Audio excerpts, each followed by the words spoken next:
વલ્લભાધીશ કી જય, गिरिराज धरण की जय, श्याम सुंदर श्री अमने महारानी की जय, श्री गुसाई जी परम दयाल की जय, श्री गोकुल नाथ की जय, दाव दयाल की जय, श्री नवनीत प्रिया लाल की जय, अपने माथे विराता सेव्य स्वरूप की जय, બધાય વૈષ્ણવને જાજા કરી જય શ્રી કૃષ્ણ. જન્માષ્ટમીની ખૂબ ખૂબ બધાય, ખૂબ ખૂબ બધાય, ખૂબ ખૂબ બધાય, પવિત્ર એકાદશીની ખૂબ ખૂબ બધાય, ખૂબ ખૂબ બધાય, ખૂબ ખૂબ બધાય. જીવનનો શ્રેષ્ઠ દિવસ પવિત્ર એકાદશી, પુત્રદા એકાદશી, શ્રાવણ શ્યામલે પક્ષે મહાનિશી કહે છે. આના જેવી રાત એકેય નહીં.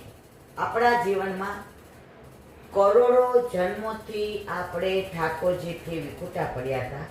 એટલે રાતના અંધકારમાં કેમ ભાટકે બધા, કઈ દેખાય નહીં, એમ આપણે બધા ભટકતા હતા. અને ત્યારે જ આપણા જીવનમાં અજવાળું કરવા માટે વલ્લભ પ્રગટ થયા. અને વલ્લભને ચિંતા દૂર કરવા માટે પ્રભુ પ્રગટ થયા ઠાકોરજી. એ દિવસ આજનો શ્રેષ્ઠ દિવસ. જો આ દિવસ, આ મહાનિશી ગોવિંદ ઘાટ ઉપર ના થઈ હોત તો તમે આપણે હજી પણ પ્રવાહી જીવોની સાથે રખડતા હોત.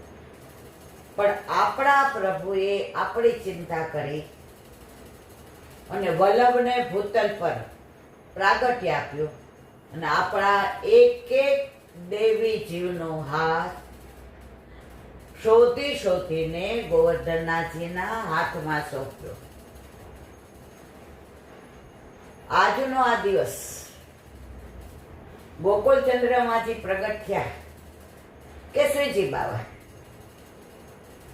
એમનું સ્વરૂપ, સૌંદર્ય, માધુર્ય નિહાળી અને વલ્લભના મુખારવિંદમાંથી અધરમ મધુરમ વદનમ મધુરમ નયનમ મધુરમ અશીલમ મધુરમ હૃદયમ મધુરમ કમલમ મધુરમ મધુરાધિપતે અખિલમ મધુરમ મધુરાધિપતે અખિલમ મધુરમ મધુરાધિપતે અખિલમ મધુરમ.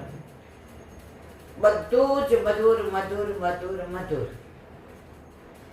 બસ ત્યારથી આપણા જીવનની કડવાશ ગઈ, આપણા જીવનનો અંધકાર ગયો, આપણા જીવનનો ભટકાવ ગયો, આપણા જીવનનું રખડવું ગયું. આપણને આપણા વલ્લભે આપણા સ્વરૂપનું અને આપણા ઠાકોરજીના સ્વરૂપનું જ્ઞાન આપ્યું. અને ત્યારથી આજે 550 વર્ષથી હજી પણ વલ્લભકુળ સ્વવંશે સ્થાપિતા સે સ્વ મહાત્માય સ્વયાપહ. તો આજે પણ દેવી જીવને શોધીને ગોવર્ધનનાથજીના હાથમાં સોંપે છે. ત્યારે વલ્લભકુળ એ સાક્ષાત વલ્લભ છે. આપણે દમલાજીના અંશ છીએ. અને ગોવર્ધનનાથજી જે શ્રાવણ શ્યામલે પક્ષે પ્રાગટ્ય લીધું હતું, સાક્ષાત ગોવર્ધનનાથ. અને સૌથી વધુ પ્રસન્ન થતા હોય તો ગોવર્ધનનાથજી. કારણ એને વિરહ થતો હતો કે મારા જીવ મારાથી વિખૂટા પડ્યા પછી મારું સ્વરૂપ ભૂલી ગયા છે, પણ પોતાનું સ્વરૂપ પણ ભૂલી ગયા છે. અને એવા આપણા વલ્લભના સામર્થ્ય કેવું કે ગોવર્ધનનાથજીએ કહ્યું, આ કાર્ય મારા વલ્લભ સિવાય કોઈનું સામર્થ્ય નથી. અને ત્યારે કેટલી અંધાધૂંધી હતી, કેટલો યવનનો ત્રાસ હતો, કેટલું બધું ધર્મ પરિવર્તન હતું, કેટલા મંદિરો તોડાતા હતા, કેટલા તમને મૂર્તિ પૂજામાં ના પાડતા હતા, કેટલી સ્ત્રીઓને હેરાન કરવામાં આવતી હતી. અને ત્યારે મારા વલ્લભે સ્પષ્ટ ખુમારેથી કોઈની પણ હેંજા રાખ્યા વિના વિદ્યાનગર કૃષ્ણદેવ રાજાને ત્યાં, જ્યાં નિંબાકાચાર્ય, રામાનુજાચાર્ય, શંકરાચાર્ય, મધ્વાચાર્ય, વિષ્ણુ સ્વામી બધાય હતા ને બધાએ કીધું અમારી યારે શાસ્ત્રાર્થ કરો. વલ્લભે પોતાના કોઈ ગ્રંથો જોયા વિના બધાની સાથે શાસ્ત્રાર્થ કરી અને સાકાર બ્રહ્મવાદનું સ્થાપન કર્યું અને બધાએ આચાર્યનું તિલક આપણા વલ્લભને કર્યું. આટલા બધા આચાર્યો પ્રગટ થયા હતા, પણ આ અંધાધૂંધીને લીધે, આ યવનોના ત્રાસને લીધે, આ વાતાવરણને લીધે દરેક પોતપોતાની રીતે ભાગવતનો અર્થ કરતા હતા. ઠાકોરજીને બહુ જ દુઃખ થતું હતું કે ભાગવત ચતુશ્લોકી મેં, સૌથી પેલું ભાગવત કોણે કીધું? ઠાકોરજીએ ગોલોકમાં. એમણે ચતુશ્લોકી ભાગવત કોને સમજાવ્યું? બ્રહ્માજીએ. બ્રહ્માજીએ પોતાના માનસ પુત્ર નારદજીને, નારદજીએ કોને? વ્યાસજીને, વ્યાસજીએ સુખદેવજીને, પછી આપણા સુધી આવ્યું. તો પ્રભુને પોતે ભાગવત ચતુશ્લોકી પ્રગટ કર્યું અને એના લોકો પોતાની રીતે અર્થ કરવા માંડ્યા. આજે આપણો દીકરો આપણી સાથે રહેતો હોય, એ સરસ ધંધો કરતો હોય અને આપણને કોઈ પૂછે શું કરે, બાર લોકો પોતાની રીતે વાતો કરવા માંડે તો આપણને કેટલું દુઃખ થાય કે આ તમે મેં શું કીધું અને તમે સમજો છો શું? આ અર્થમાં મેં ભાગવત કહ્યું જ નથી. તો ઠાકોરજીને એટલું દુઃખ થયું. એક તો આપણે ભૂલી ગયા હતા આપણા સ્વરૂપને, એનું દુઃખ. પ્રભુના સ્વરૂપને ભૂલી ગયા હતા, એનું દુઃખ. અને બીજું, ચતુશ્લોકી ભાગવત ભગવાને, ઠાકોરજીએ, પ્રભુએ જે બ્રહ્માજીને કહ્યું હતું એના અર્થના અનર્થ કરવા માંડ્યા હતા. ત્યારે કહ્યું વલ્લભ, વલ્લભ એટલે પ્રિય, વલ્લભનો વિરહ સહન ન થાય. છતાંય કીધું મારા દેવી જીવ માટે વલ્લભ આપે જ ભૂતલ પર પ્રાગટ્ય લેવું પડશે. આપના વિના કોઈનું સામર્થ્ય નથી કે આ જીવને શોધી, કારણ કે પડી ગયા છે. આજે ટોળું હોય, ટોળું, એમાં ઘેટા, બકરા, ગધેડા બધા હોય. હવે એ બધાનું ટોળું જતું હતું. એમાં એક સિંહણને બાળ બચ્ચું આવ્યું, પણ સુવાવડની વેદનાને લીધે મૂર્છિત થઈ ગઈ. તો આ બાળ સિંહણનું બચ્ચું ઓલા ટોળા હારે હાલવા માંડ્યું. હવે એ ટોળામાં ભળી ગયું એટલે એની હારે ખાય, એની હારે પીએ, એની હારે બોલે, એની હારે સૂવે, એની હારે બધે વનમાં રખડે. એટલે સિંહનું બચ્ચું ભૂલી ગયું કે હું સિંહણનું બચ્ચું છું, હું જંગલનો રાજા છું. હવે સિંહણ ભાનમાં આવી, જોયું તો બચ્ચું નહોતું. માં છે ને ચારે બાજુ શોધે છે, વને વને, જંગલે જંગલે રખડે છે.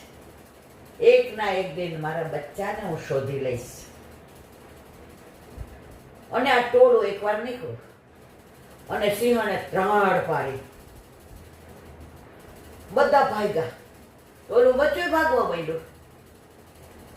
બચ્ચાને જોઈ સિંહણ સમજી ગઈ, અરે આ તો મારું બચ્ચું જ મળી ગયું. ખેંચીને કીધું તું ક્યાં ભાગે છે? બચાવો, બચાવો, બચાવો. એ તું બકરી, ઊંટ, ગધેડું નથી, તું સિંહનો રાજા છો. તારે તો ત્રાળ નાખવાની હોય, તારાથી આ બધા ભાગે, તું ભાગે છે. મને છોડી દો. સિંહણને થયું એમના નહીં માને. સરોવરના કિનારે લઈ ગઈ, પ્રતિબિંબ બતાવ્યું. આમ જો તું મારા જેવું છે કે ઓલા ઘેટા બકરા ને ગધેડા જેવું? ઓલાએ જોયું, માને ભેટી પડ્યું, વીંટળાઈ ગયું, પોતાના સ્વરૂપનું ભાન થયું મારા વાલા, અને પછી સિંહની જેમ રહેવા પડ્યું. તો આપણે પણ સિંહના બચ્ચા છીએ, કારણ ઠાકોરજીના શ્રી અંગમાંથી પ્રગટ થયા છીએ. આપણે બધા અહીંયા આવ્યા પછી ઘેટા બકરાની હારે રહેતા રહેતા આપણા સ્વરૂપને ભૂલી ગયા. ઠાકોરજીથી સહન ન થયું, વલ્લભને ભૂતલ પર મોકલા, અને વલ્લભે એ ટોળામાંથી ને કહ્યું, તમે ઘેટા બકરા નથી, તમે સિંહ છો, ગર્જના કરો. તમારે ડરવાની જરૂર નથી. અને એક ને શોધી અને ગોવર્ધનનાથજીના હાથમાં સોંપ્યા, અને ગોવર્ધનનાથજી અતિ પ્રસન્ન થયા. જો પે શ્રી વલ્લભ પ્રગટ ના હોતે, વસુધા રહેતી સુની. હું ને તમે રખડતા ને ભટકતા હો. અને માં તો સૌથી વધુ રાજી થાય. ब्रह्म संबंध जब होत या जीव को, तब ही उनकी भुजा वान मुफरे, दौर कर सोर कर जाय पिय सो कहे. वल्लभ प्रसन्न, વીરજા એટલે યમુનાજી પ્રસન્ન, ગોવર્ધનનાથજી પ્રસન્ન. આ ત્રણેય આટલા પ્રસન્ન એકી હારે કેવી રીતે થયા? બિછડેલા જીવનું કોઈ શોધી નહોતું શકતું, કોઈ નાથ નહોતો, અનાથની જેમ રખડતા હતા. એણે વલ્લભે શોધીને ગોવર્ધનનાથજીના હાથમાં સોંપ્યા. એટલે યમુનાજી, ગોવર્ધનનાથજી અને વલ્લભ પ્રસન્ન થયા મારા વાલા. આજનો દિવસ એ છે. આજનો દિવસ મારે કેવો મંગલકારી રે. આજ સખી મારે ઘેર પધાર્યા, ગોકુળના ગિરધારી રે. આજનો દિવસ સૂરજ ઉગ્યો, ચંદ્ર ઉગ્યો, થઈ રહ્યો પ્રકાશ. આજ સખી મારે ઘેર પધાર્યા, ગોકુળના ગિરધારી રે. આજનો દિવસ મારે કેવો મંગલકારી રે. આજ સખી મારે ઘેર પધાર્યા, ગોકુળના ગિરધારી. બહુ મોટો છે, છેલ્લે આવે છે આ પ્રાગટ્ય બાબત. વલ્લભના સ્વામી ઘેર પધાર્યા, શું છે બીજું કામ? આજ સખી મારે ઘેર પધાર્યા, ગોકુળના ગિરધારી રે. આજનો દિવસ મારે કેવો મંગલકારી રે. આજ સખી મારે ઘેર પધાર્યા, ગોકુળના ગિરધારી રે. આજનો દિવસ, તો આજે જીવનનો શ્રેષ્ઠ દિવસ. મનુષ્ય જન્મ લીધો, આજે દ્વિજ પ્રગટ થયા આપણે. દ્વિજ એટલે બીજો જન્મ. જો દાંતને દ્વિજ કહેવાય. દાંત એકવાર આવે ને પછી જાય, પાછા બીજી વાર ઉગે. બે જન્મ હોય ને બધાય દ્વિજ કહેવાય. પક્ષો ઈંડા મૂકે ને એને દ્વિજ કહેવાય. એકવાર ઈંડું મૂકે ને પછી એમાંથી બચ્ચું આવે. તો આપણે દ્વિજ થયા, બીજી વાર જન્મ લીધો. કયો? વૈષ્ણવનો. એની પહેલા જે પણ કર્યું, ઠાકોરજી કે જા માં, તને એની ખબર નહોતી, તને તારું સ્વરૂપ નહોતું ખબર, તને મારા સ્વરૂપની નહોતી ખબર, તું બધું ભૂલું પડીને ભટકતો હતો.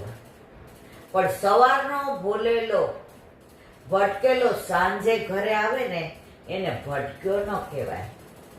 તને અહીંયા ભૂતલ પર મોકલો, ખૂબ રેખડો, ખૂબ ભટકો, પણ વલ્લભે તારો હાથ આજે મારા હાથમાં સોંપ્યો એટલે હું તને ભટકેલો નથી કહેતો. દુનિયા આખીના આચાર્યો એમ કે છે સારો એ મારો, મારો વલ્લભ એમ કે છે મારો એ સારો. આપણે કોના છે? વલ્લભના. એટલે સારા નશાની વ્યાખ્યા આપણે કરવાની જરૂર નથી. આજના દિવસ માટે તો કરોડો જન્મ ઓછા પડે મારા વાલા. હરિરાયજીની સાખી હોય, દયારામભાઈના ચંદ્રાવલા હોય, સુબોધિનીજીની હોય કે હરિરાય વાઘમુક્તાવલી હોય કે આ બધું મહાત્મ્ય હોય, એટલું બધું વલ્લભે ભરી ભરીને આપ્યું છે. પણ જીવ સ્વભાવથી દુષ્ટ છે. આ બધું જાણતા નથી ને એટલે બીજે ભટકીએ છીએ, એટલે અન્યાશ્રય કરીએ છીએ, એટલે ઠાકોરજી નથી પધરાવતા. આ દિવસનું મહત્વ, આ આપણે સિંહના બચ્ચા છીએ સમજી જઈએ તો સિંહના બચ્ચા ઠાકોરજી પધરાવવાથી ડરે નહીં. સિંહણનું દૂધ ન માટીમાં રહે કે ન પિત્તળમાં રહે, ન સ્ટીલમાં રહે કે ન ચાંદીમાં રહે, એ સોનાના પાત્રમાં જ રહે મારા વાલા. તો આપણે બધા સોનાના પાત્ર વાળા છીએ. ઓલું કે ને પારસના વાટકે ભીખ માગે, ઓલા બ્રાહ્મણ જાતો તો ઓલા સંત મહાત્મા રસ્તા મળ્યા. હવે એને રસ્તામાંથી પારસ મળ્યો, બીજા બધા નો ઓળખે. ચડકતો પથરો નાખી ફેંકી દે. સંત મહાત્મા તો પહોંચેલા હતા, અરે પારસ પડે, લઈ લીધો. રસ્તામાં કે અરે મેં આ બાયાને કેમ સ્પર્શ કર્યો? મારો તો લીલામાં જવાનો સમય છે. આ મને માયા લાગી જશે તો મારો જન્મ વૃથા થશે. પેલું જે મળશે એને આ પધરાવી દઈશ. બ્રાહ્મણ મળ્યો, જનોઈ નાય ને નદીએથી આવતો તો તિલક કર્યું હતું ચંદનનો. બ્રાહ્મણ દેવતા, મારે હવે ગોચરી કરે, આપણે શું કહેવાય, મધુકરી કરવાનો ટાઈમ. ઈ કે લ્યો આ લઈ જાઓ, તમારે મધુકરી કરવી જ નહીં પડે. બ્રાહ્મણ દેવતા લઈ વાડકામાં પારસ મણી મૂક્યો. લ્યો આમાં આપો બધાય મનુલા સંતમાં. અરે ભાઈ, તો પારસ મણીનું મહાત્મ્ય ન સમજો. આપણા બધાની દશા આવી છે. ઠાકોરજી પારસમણી નહીં, કોઈનો હીરો નહીં, આ બધાને બનાવવા વાળો જ. પણ જેના ઉપર વલ્લભની કૃપા થાય ને એના ઘરે ઠાકોરજી આવે મારા વાલા. બાકી બધા એમ કે ઈલાબેન એમાં આગ્રહ ન કરતા, હમણાં અનુકૂળતા નથી. ઠાકોરજી કે ઈલાબેન તમે શાંતિ રાખો, ઉતાવળ કરો માં. આ જીવને હજી પ્રભુ પધરાવું એવું સોનાનું પાત્ર થયું નથી. હજી ગિલેટ લગાડેલો છે સોનાનો. બાર બધાને કે છે આ સોનાનો છે મારો હાર, પણ લગાડેલું ગિલેટ છે મારા વાલા. ગિલેટ વાળાનો બાર વેચવા જાય ને તો સોનાનો ભાવ નો આવે, એટલે એને આપણે આગ્રહ કરાય નહીં. એ મારા વાલા ઘણું કેવું છે. પરંતુ પારસમણીની વાત નીકળી તો એક કહી દો. વૃંદાવનમાં એક જ્ઞાનદાસ કરીને સંત હતા અને સ્વામી હરિદાસ, જેણે બાંકે બિહારીનું પ્રાગટ્ય કરીને પાઠ બેસાડ્યા. એને કોઈ રસ નહીં. રાધે રાધે બાંકે બિહારી રાધે, બસ બીજો કોઈ રસ જ નહીં. હવે આ જ્ઞાનદાસને પારસમણી મળ્યો હતો. હવે ભક્તિ એટલી કરે, દાન એટલું કરે, નામ એટલું લે. પારસમણીમાંથી જેટલું રોજ મળે એમાંથી ભંડારા કરે ને બધા મંદિરોમાં હીરા મોતી માણેકના શ્રૃંગાર કરાવે ને વધે એટલું પોતાના માટે ઉપયોગ કરે. હવે મનમાં અંદર રંચક અભિમાન કે પારસમણી ભલે મારી પાસે, બીજા પાસે હોય તો આટલું કરાવે. ઠાકોરજીથી બધું સહન થાય, અભિમાન સહન થાય નહીં. હવે એના મનને વ્યથા રહેવા માંડે, એનું મન ઉદ્વિગ્ન રહેવા માંડે, ઉદાસ રહેવા માંડે. સ્વામી હરિદાસ પાસે, પ્રભુ આટલું સુખ છે, આટલા ભંડારા કરું છું, મારી પાસે પારસમણી, આટલા મંદિરોમાં હીરા મોતી માણેકના દાન કરું છું. મન ઉદ્વિગ્ન રહે છે, વ્યથા અનુભવે છે, મને ક્યાંય ગમતું નથી. રસ્તો બતાવો. તારી પાસે પારસમણી છે? હા. યમુના જંપતરાલ દાચા સ્નાન કરે. ઓલાને આમ મનમાં વિચાર આવ્યો, અરે હું ખરું કરીશ, ખોટું કરીશ, આ પરસમણી જશે મારું શું થશે? પણ ગુરુ આજ્ઞા, આજે ગુરુ, કાલે ગુરુ પવિત્ર ધરાવવાની, પવિત્ર બારસ, અને આજે વલ્લભ ગુરુને જ ઠાકોરજીએ આજ્ઞા કરી. યમુનાજીમાં સ્નાન કર્યું, પારસમણી જોવે ને જોવે ને આમ મન ન થાય, પણ ગુરુ નામ લઈને પધરાવી દીધું. પાછા આવ્યો, પધરાયો, હા હવે જલસા કર. પારસમણી ગયો, પૈસા તો ગયા, હવે તો મધુકરી કરે ત્યારે ખાવાનું મળે. હવે કોઈ ભંડારો કરે ને બધાની વાહ વાહ થાય ને, અરે રે મારી પાસે હોત તો હું ભંડારો કરત, મારી વાહ વાહ થાય. વળી કોઈ કે અહીંયા 50 તોલા સોનાનો હાર કરે હોય કે આ મંદિર માણે કેવો ઉપરનો ઓઢાડ્યો ને વાહ વાહ આવા ભગવદીઓ છે. અરે રે આ પારસમણી ન પધરાવે દીધ તો મારી વાહ વાહ. હવે થોડો વખત થયો એટલે વધુ ઉદ્વિગ્ન થઈ ગઈ, ઉદાસ રહેવા માંડ્યા, ઊંઘ ન આવે. સ્વામી હરિદાસજી પાસે બહુ વ્યથા થાય છે. આ બધાય કરે છે, હું કાંઈ નથી કરી શકતો. તારે નામ જોઈ છે, તારે પ્રતિષ્ઠા જોઈ છે, તારે પ્રશંસા જોઈ છે, તો 84 લક્ષ યોનિમાં ફર. અને જો તારે છેલ્લો જન્મ હોય, ઓલાને સામો જોયો, ઓલાનો વિચાર કરતો જોયો. સ્વામી હરિદાસજી બેઠા હતા, આ રજ લીધી બ્રજની, આમ લઈને આમ કર્યું, ઉપરથી નાખી. કેટલા પારસમણી જોઈએ એટલા, લઈ જા, કર પાછા ભંડારા, કર બધે સેવા, તારી નામ ના થશે, તારી વાહ વાહ, લઈ જા લઈ જા.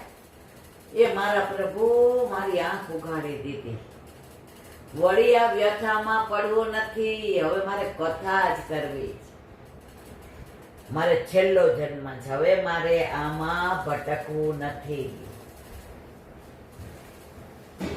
પણ આપણને બધાયના ક્યારે સમજાય ખબર છે મારા વાલા? અંત સમય આવે ને, અંત સમય જ્યારે આવશે મારો, દેહનું નહીં રહે ભાન, દેહનું નહીં રહે ભાન. એવે સમય કરજો બંસરી સોર. ઠાકોરજી કે આપણે ક્યાં ઓળખાણ જ છે? તે બ્રહ્મ સંબંધ લીધું પછી કોઈ ગુરુ પવિત્ર ધરાવા ગઈ. ઠાકોરજી પધરાવ્યા, સેવા કરી, મારા ગુણાનુવાદ કર્યા, મને ભોગ ધરાવ્યા, મારું નામ લીધું. હવે પણ તારે ને મારી ઓળખાણ જ નથી તો બંસરી સ્વર કરવાનો, તુલસીજી મોઢામ દેવાનું, યમના પાન. હવે ફરો. હવે 84 લક્ષ્યોની પછી માનવ દેહ મળે, પછી પાછા મળજો. જો વેલું સમજાઈ જાય તો આપણા દોષ સામું પ્રભુ જોતા નથી. એક બેન 72 વર્ષ,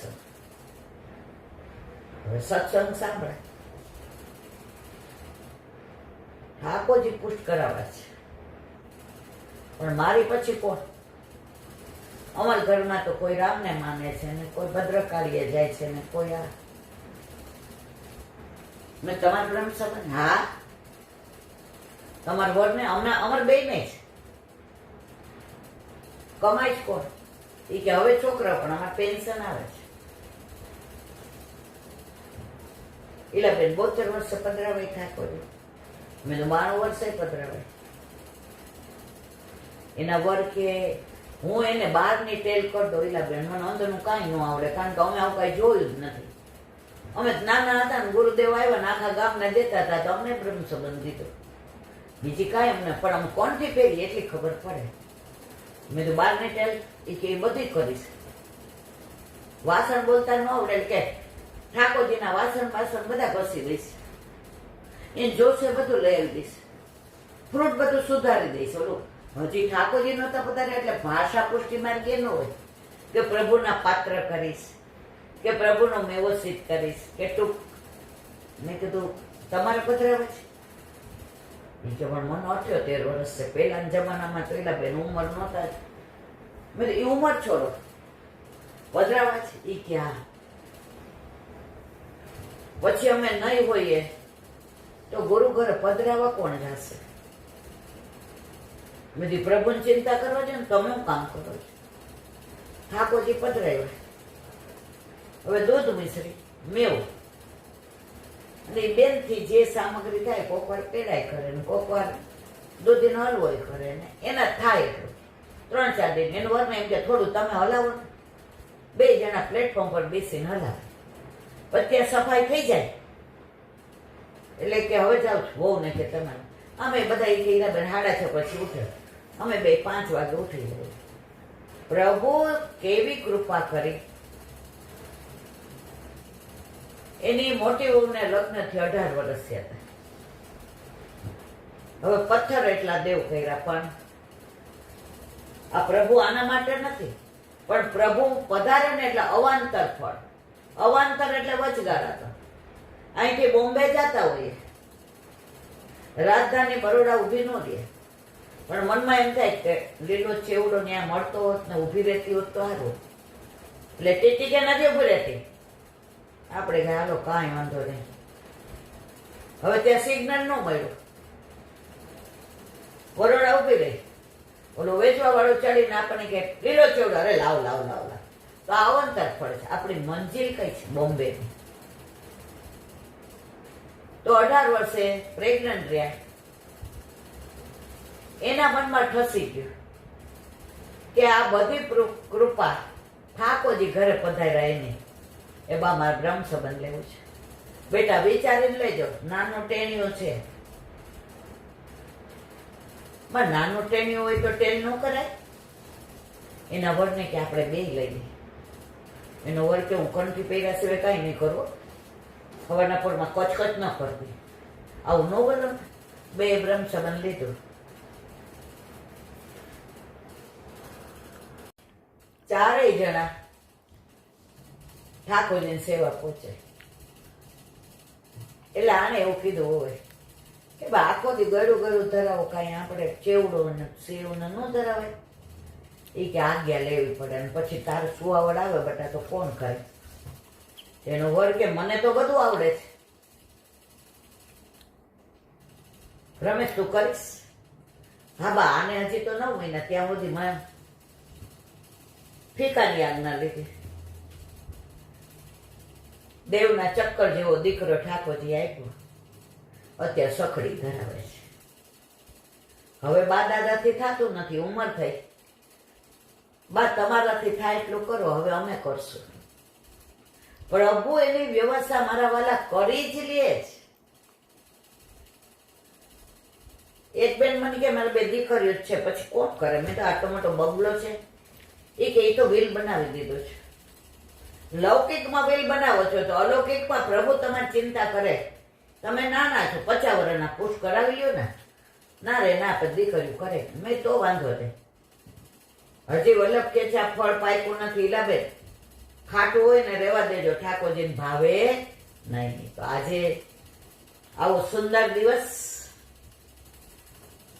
આજ તો એમ થાય હવે જો પ્રભુની કૃપા કે તૃપ્તિ ટાઈમમાં મોટી 11 સાંજે લૌકિકમાં જવું પડે એવું જ છે, છૂટકો જ નથી. તો સવારના વહેલા ઉઠીને સત્સંગ કરી લીધો. હવે ઠાકોરજીને જગાવશું અને આનંદ પરમાનંદ કરશું. 5 વાગે લૌકિકમાં જવાનું, ત્યાં જશું. સંસારમાં રહીને શ્યામને ભજાય મારા વાલા. મજબૂરીનું બીજું નામ મહાત્મા ગાંધી. ખાવા ન મળે એટલે કે હું ઉપવાસ પર છું. 99.9% એવું થાય કે આપણે ના જ જઈએ, પણ આજે આનો હાથ ચોખ્ખો ને એટલે આપણી મજબૂરી છે. સવારે ઠાકોરજી વહેલા જગાવી દીધા અને આજે 11 પવિત્ર એકાદશી, પવિત્ર દિવસ, પવિત્ર મન, પવિત્ર માહોલ, પવિત્ર બધા તરંગો. આ પવિત્રની અંદર આજે પવિત્ર ઠાકોરજીને ધરાવી અને કાલે ગુરુને ધરાવી. હવે પુત્રદા એકાદશી. કાલે થોડીક મારી ક્યાંક ગેરસમજ થઈ છે, માફ કરજો. પુત્રદા એકાદશીનું અનુસંધાન આ છે. પેલું છે જ, પણ એ બીજી 11માં. આ પુત્રદા એકાદશીનું અનુસંધાન એ છે મારા વાલા, જમનાવતામાં કુંભનદાસના પિતા રહેતા ગોરવા ક્ષત્રિય, એ કુંભના મેળામાં ગયા. હવે એમના ઘરે કઈ હતું નહીં. એક સંત મળ્યા, એની બહુ સેવા કરી. તારા ઘરે ધર્મિષ્ઠ પુત્ર થશે. રાજી રાજી રેડ થયા. એ દિવસ આજે હતો જે આશીર્વાદ આપ્યા. એટલે 9 મહિના 9 દિવસ પછી કુંભદાસનું પ્રાગટ્ય. એટલે આજની એકાદશી પુત્રદા એકાદશી. અને એના કાકા ધર્મદાસ અને બધી ગાયોની સેવા કરે. અને કુંભદાસ પણ એની સાથે જાય. નોલી ગાય સ્ત્રવે દૂધ, ત્યાં દર્શન થયા. અને 20 વર્ષ પછી વલ્લભને શરણે આવ્યા અને વલ્લભે કીર્તનની સેવા કુંભનદાસને સોંપી. તો એવી આજે પુત્રદા એકાદશી. આજના દિવસમાં એમ થાય આ કહી દઉં કે આ કહી દઉં, પણ હજી મારા પ્રભુને જગાવવાનું મારે અવેર થાય. એટલે આ લીલાને વિરામ આપી હરિરાયજી કૃત વલ્લભ સાથે. હરિરાય મહાપ્રભુજી કી જય. કાલે આપણે 97મી સાથે વિરામ આપ્યો. આજે 98. 4 વેદ કે પઠનથી જીત્યો જાય ન કોઈ. પુષ્ટિ માર્ગ સિદ્ધાંત તે વિજય જગત में होय શ્રી વલ્લભ વિજય જગત મેં હોય. એક એક સાખીમાં હરિરાય છે જે રસ ભર્યો છે. કેરી મોટી હોય, સરસ હોય, સુંદર હોય, રસાળ હોય, પણ ખાઈ લ્યો એટલે છોતરા કોટલા તો ફેંકવા જ પડે. આ રસ એવો છે ને, આમાં છોતરા કોટલા જ નથી. તમે રસ પીધે જ રાખો, અને જેમ પીઓ ને એમ વધુ પીવાની ઈચ્છા થાય. કેરીનો રસ ગમે એટલો ભાવતો હોય, કેસર હોય કે હાફૂસ હોય, મીઠો મધ હોય, મારા વાલા, કેટલો પી શકો? તો પેલું ફરી ના. આ રસ જેમ પીઓ ને એમ તૃપ્તિ વધે. હજી હજી હજી ભાઈ એક એક સાથેમાં મને એમ થાય, પણ વલ્લભ કે આ તો કેવું કરે, હજી આના વિના નો હાલે. એવી આ સાથે ચાર વેદ કે પઠન તે જીત્યો જાય ન કોઈ. અજુર્વેદ, સામવેદ, ઋગ્વેદ અને અથર્વેદ, આ ચાર વેદ પ્રભુના ઉચ્છ્વાસમાંથી પ્રગટ થયા. એ વેદ ની સામે તમે શાસ્ત્રાર્થ કરો, કોઈ જીતે નહીં, કોઈનું સામર્થ્ય નહીં. કારણ કોને પ્રગટ કર્યા? પ્રભુએ. પ્રભુ જે પ્રગટ કરે એને કોણ જીતી શકે મારા વાલા? આપણે અંગમાંથી પ્રગટ થયા છીએ, પણ આપણા ઘરે ઠાકોરજી ન બિરાજતા હોય એટલે બધા આપણને બે ચાર શબ્દો કહી જાય, અલૌકિક, લૌકિક, સામાજિક, આર્થિક, માનસિક બધા. પણ જો આપણા ઘરે આપણા માથે આપણા પ્રભુ બિરાજતા હોય તો ઠાકોરજી આમ કરે બેઠા છે, માથું ચિંતા કરમાં, હું છું ને, મેં હું ના. ઠાકોરજી ઘરમાં ન હોય, પ્રભુ કે હજી આપણે અહીંયા જવાની જરૂર નથી. ચાર વેદ કે પઠન તે જીત્યો જાય ન કોઈ. કોઈને જીતી ના શકાય. કોણ જીતી શકે? હવે કે છે પુષ્ટિ માર્ગ સિદ્ધાંત તે વિજય જગત મેં હોય. આમાં ઘણા બધા ભગવદીઓનું નામ છે, રાણા વ્યાસ, મુકુદાસ. હવે એનું વિવરણ મારે કરવું છે, પણ એમાં ઓછામાં ઓછો અડધો પોણો કલાક જાય. આજે આપણી પાસે સમયની મર્યાદા છે. બા ઠાકોરજી આપણી રાહ જોવે છે કે માં આજે મોટી એકાદશી છે, હવે જલ્દી આવ, મને જગાવ. એટલે આ સાથેનું પૂરેપૂરું વિવરણ કાલે આપણે કરીશું. બોલો વલ્લભાધીશ. હરિરાય વાંગ મુક્તાવલી.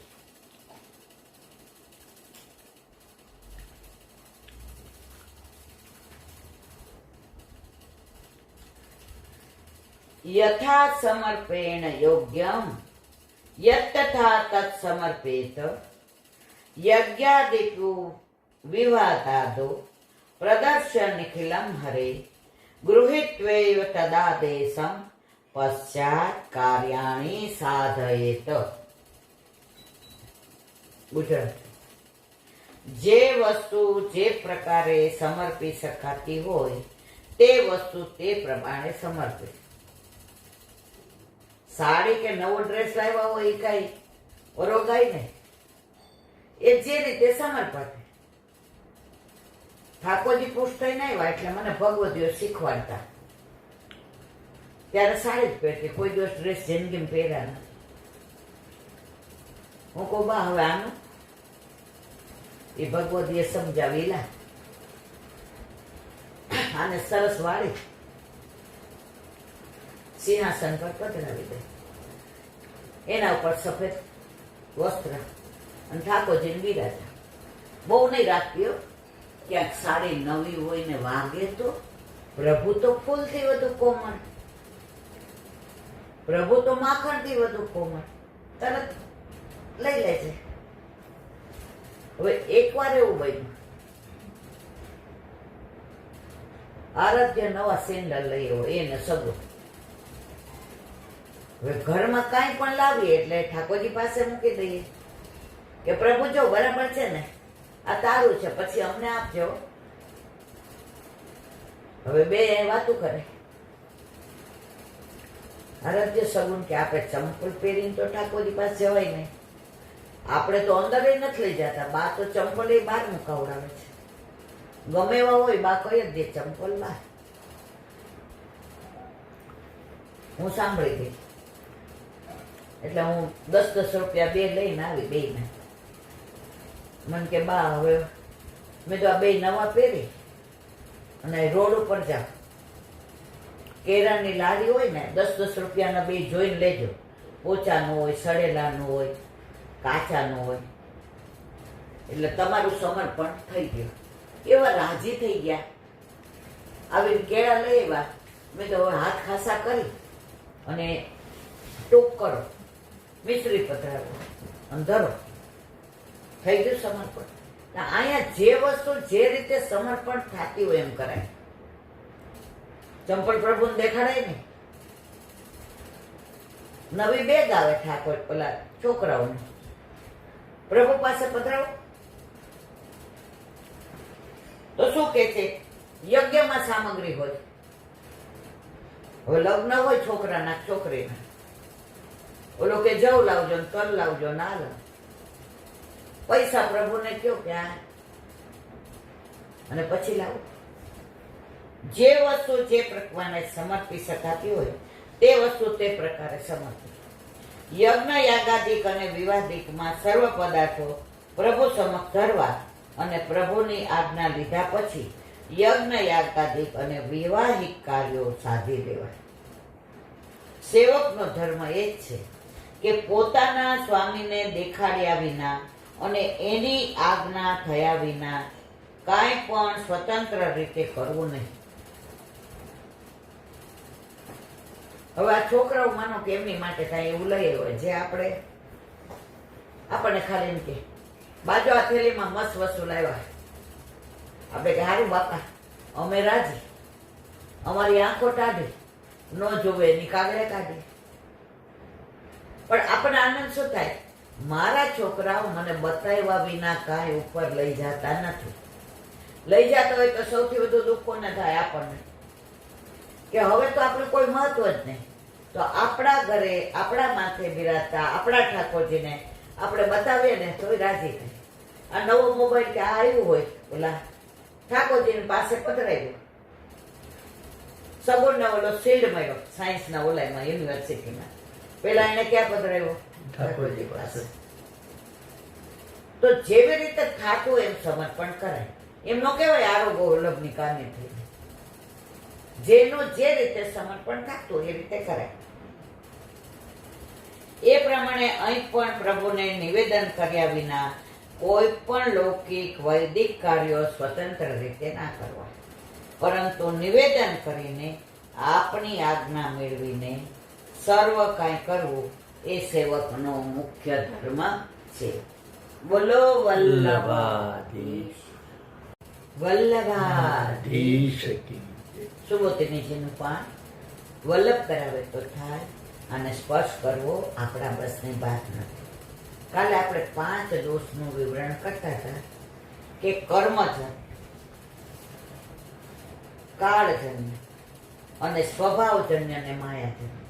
આ બધા દોષ આપણામાં છે. આપણે સદોષ છીએ, પ્રભુ નિર્દોષ. એમનામાં આ દોષ નથી, કારણ પ્રભુ પ્રાકૃત નથી. એટલે જ વલ્લભને ચિંતા થતી હતી. એક સમય ચિંતા ચિતાએ દેવી કેવી વાત દે કેવી રીતે જાણી જાય.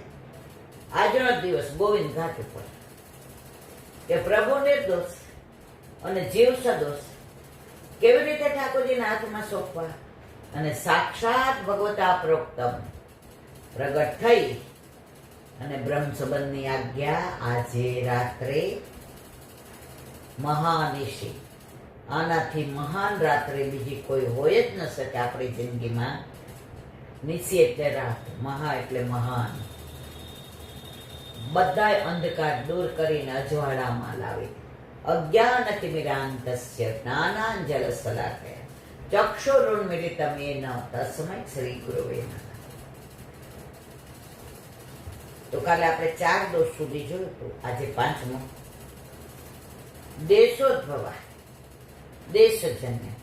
દેશજન્ય દોષોની તો ભગવાનમાં શક્યતા જ નથી. આખી દુનિયા બનાવવા વાળો મારો પ્રભુ, પછી અમેરિકા હોય કે દુબઈ હોય કે ન્યુઝીલેન્ડ હોય કે પાકિસ્તાન હોય કે બાંગ્લાદેશ હોય કે ભારત, બનાવવાળો એ, તો એને કોઈ દેશનો દોષ લાગતો નથી. આપણને લાગે. વલ્લભ ક્યારે ભારત છોડીને ક્યાંય ગયા જ નથી.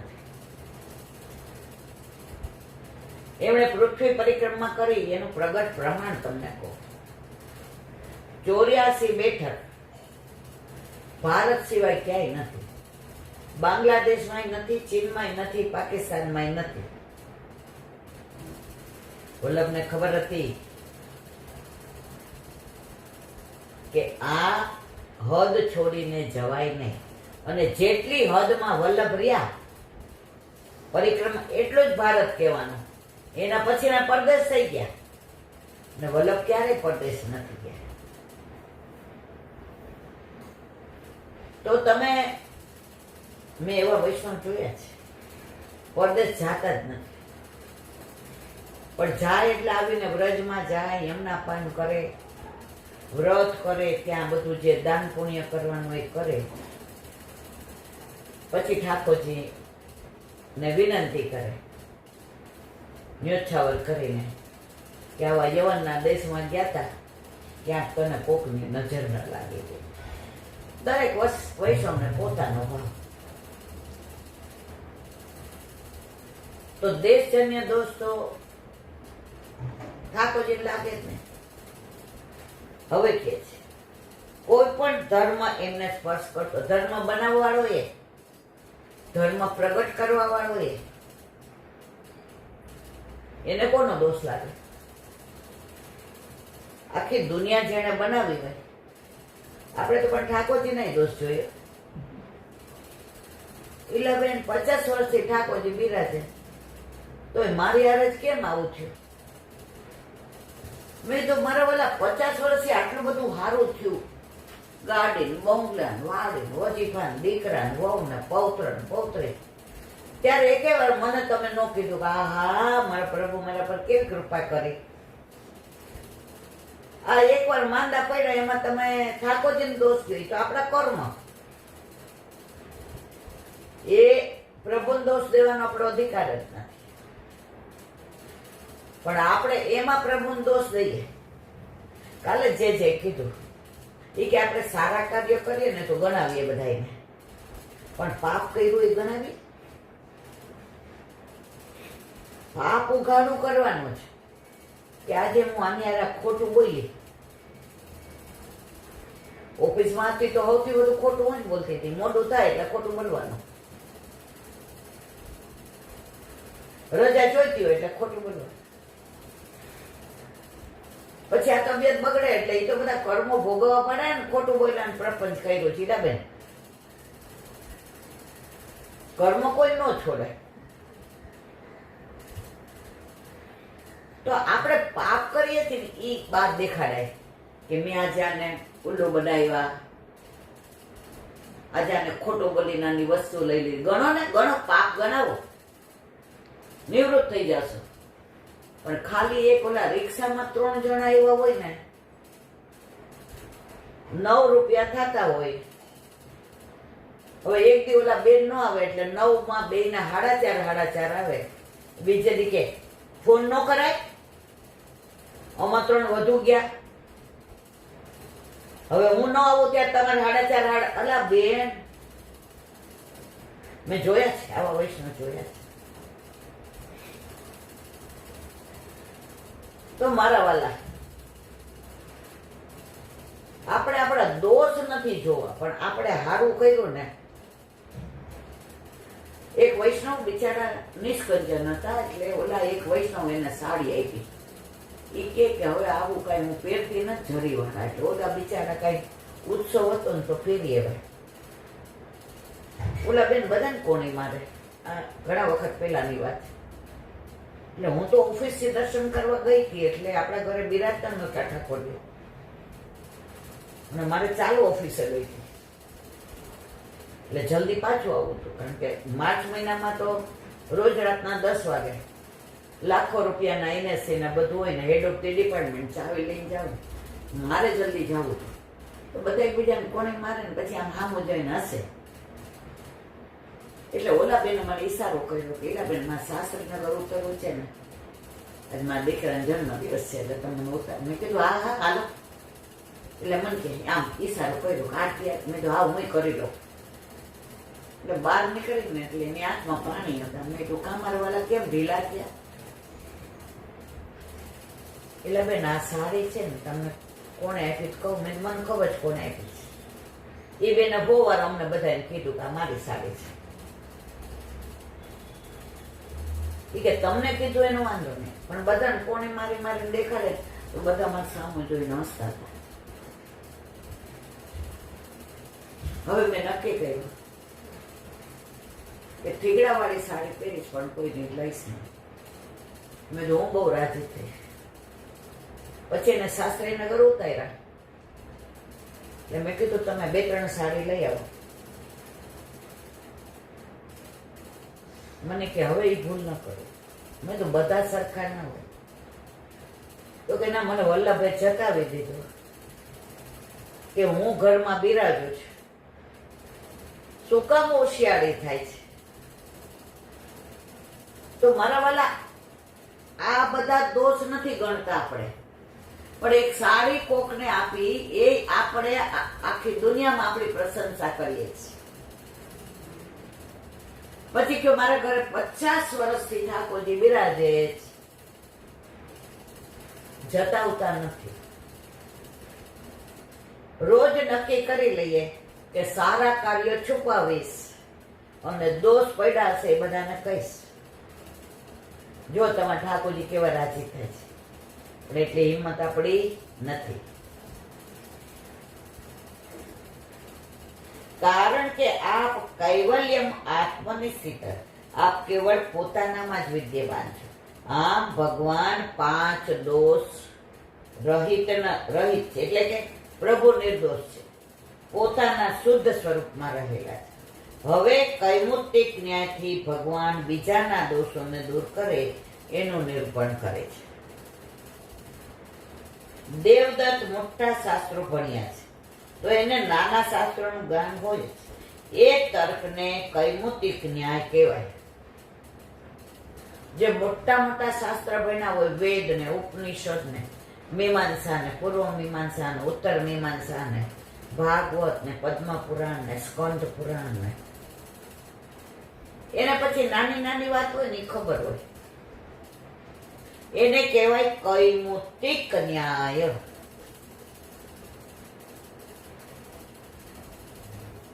દેવદત્ત મોટા શાસ્ત્રો ભણ્યા, તો એને નાના શાસ્ત્રોનું જ્ઞાન હોય. તે તર્કને કૈમુતિક જ્ઞાન મનાય છે. એટલે કે ભગવાન સ્વયં નિર્દોષ હોવાથી બીજાના દોષ દૂર કરી શકે એમાં શંકા નથી. આ કૈમુતિક ન્યાય. પ્રભુ નિર્દોષ છે તો બીજા નિર્દોષ બનાવી શકે. હવે હું જ પ્રપંચ કરતી હોઉં તો મારા પૌત્ર પૌત્રીને કેવી રીતે કહું? સગુન 10માં જ બધું સમજે કે બા તો ઓલા વૈષ્ણવારે પ્રપંચ કર્યો હતો અને સત્સંગમાં સાચું બોલે છે. તો જીવનમાં સત્સંગ ઉતારવો પડે. આપણે કોઈ આરે પ્રપંચ કરાય નહીં. આટલા વૈષ્ણવ આવે, બધાને યાર આનંદ કરીએ. જેવી લોકો લૌકિક વાત કરવા માંડે, ઘણા લોકો ફોન કરે આની નજર ઉતારવાનો. એલા ભાઈ, તમે મારો ટાઈમ આમાં શું કામ બગાડો છો? નજર ઉતારીએ કે અમે આમ કરીએ કે અમે આ બધું તમારે જોવાનું. આ બધા મને વચ્ચે લવાય જ નહીં. એવો બધો ટાઈમ તો રોજ 1000 ફોન આવે. ડાબા કાન તો વયો ગયો છે. આ બધા નહીં પડવાનું. તો જેવા એ લોકો કે હું કહું હવે મારે સત્સંગના ટાઈમ થઈ ગયો, અંદર જવાનું, સમજી જાય કે આ ગમતું નથી. તો આપણી જાતને આપણે અવેરનેસ રાખવી હું લૌકિક કરીશ ને, હું લૌકિક સાંભળીશ ને, અને હું લૌકિક લોકોને કહેવા દઈશ ને. આજે એ 15 વર્ષના હોય, 4 ક્યાંય ના હોય ને 8 ક્યાંય ના હોય ને 4 ક્યાંય. ઓલા બેન લૌકિક કરે તો 15 વર્ષની 10 મિનિટને મારી 160 મિનિટ તો ખોટી બગાડી જિંદગીની. ના મારા વાલા, એ બધું તમારા ઘરે. અહીંયા પુષ્ટિ માર્ગીય સત્સંગ સિવાય બીજી કોઈ વાત નહીં. ભગવાન આવા ગુણયુક્ત છે, માટે અર્જુન કહે છે માયા મોહિત ચેતસ. માયાથી મોહિત ચિત્તવાળા જીવ ભ્રાંત છે, તે સંસારમાં ભટકી રહ્યા છે. ભ્રાંતથી જે તમારી પાસે માગે છે તે તમે એને આપો છો. એટલું જ નહીં, એના ભ્રાંતિ રૂપી દોષોને પણ દૂર કરો.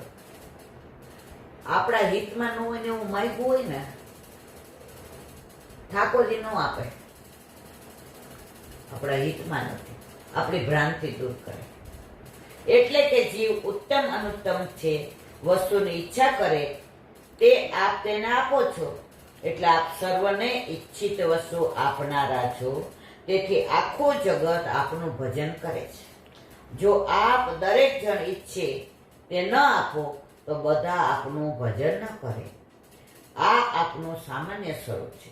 પણ જો વિશેષ રૂપથી આપના સ્વરૂપનો વિચાર કરીએ તો જીવોનું કંઈ કર્તવ્ય રહેતું નથી એમ લાગે છે. બોલો વલ્લભાધીશ.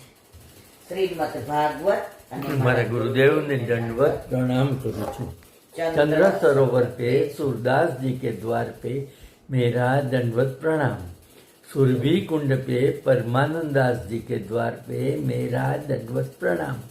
जमुनावता पे संकर्षण कुंड पे कुंभन दास जी के द्वार पे मेरा दंडवत प्रणाम. बिरछू कुंड पे कृष्णदास जी के द्वार पे मेरा दंडवत प्रणाम. कदम खंडी पे गोविंद स्वामी के द्वार पे मेरा दंडवत प्रणाम.